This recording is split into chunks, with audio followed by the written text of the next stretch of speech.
Keeping up with Joyce Johnson these days could very well take your breath away.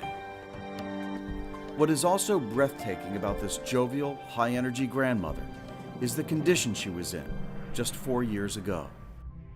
During the Christmas holidays in 2015, Joyce and her friends were riding on a bike trolley.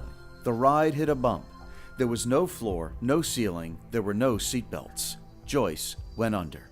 The fall itself would have probably been okay. The wheels rolled over my pelvic area and broken bones, and my leg got tangled in the gears and was dragged.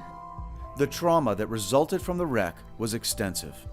Broken leg, small bone chip broken from this arm. I couldn't use it for 3 or 4 months. This leg was the wound that had caught up in the gears, so I had 2 operations on that and a skin graft that they took from my upper thigh. The pelvic was crushed, front and back, and the sacrum was crushed.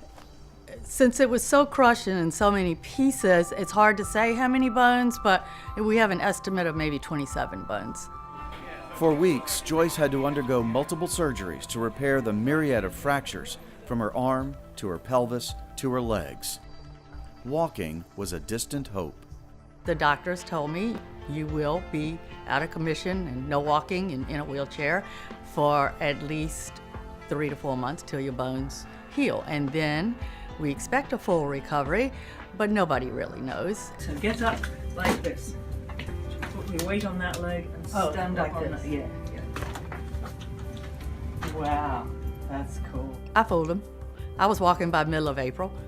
2 years after her wreck, Joyce Johnson was in the gym, lifting 2/3 of her weight and barely breaking a sweat. I can't explain it. I can't imagine it, how they put all those little bones back together and made my pelvic work so I could walk and have no pain, and I don't know. It's just truly a miracle.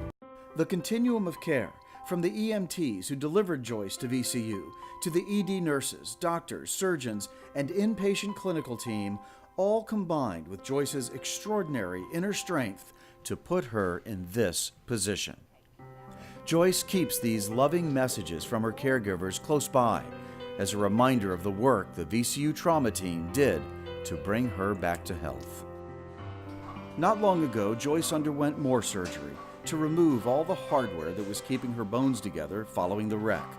Once again, this did not slow her down. Joyce puts a lot of credit for her remarkable recovery squarely in the hands of the VCU Health nursing and caregiving team, who day after day guided her toward this healthy outcome.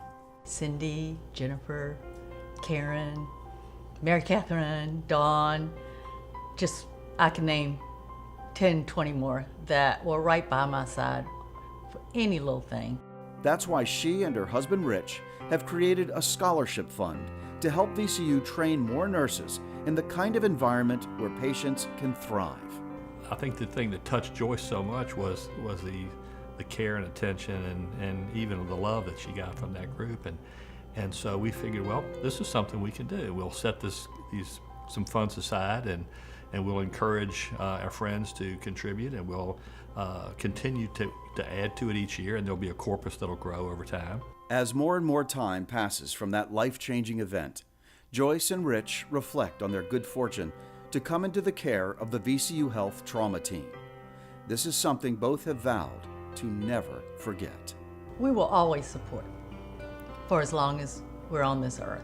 They're the reason I am on this earth, so what better institution, hospital, what better place to give.